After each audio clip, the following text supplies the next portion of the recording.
Good morning guys. મારી morning થઈ કંઈક આવી રીતે. ગેમ રમવાની ચાલુ મેં કરી હતી, પણ પ્રિસ્ટો હોય અને મને ગેમ રમવા દે એવું બને? સાચી વાત છે, ના બને.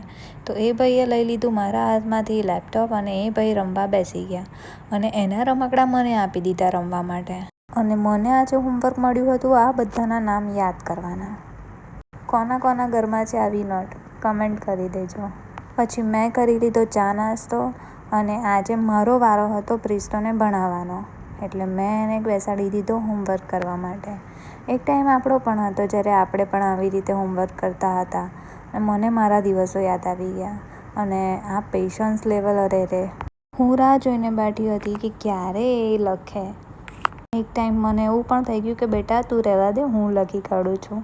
પણ એક્ઝામ તો પ્રિસ્ટોની હતી, મારી નહીં, એટલે મારે એને જ લખવા દેવું પડ્યું. પછી મેં લઈ લીધું મારું લંચ અને લંચ પતાવીને હું પહોંચી ગઈ હતી હોસ્પિટલ.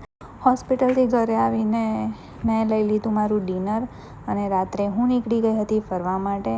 તો આજના વ્લોગમાં આટલું જ. કાલના વ્લોગમાં મળીએ, ત્યાં સુધી bye bye, good night and take care.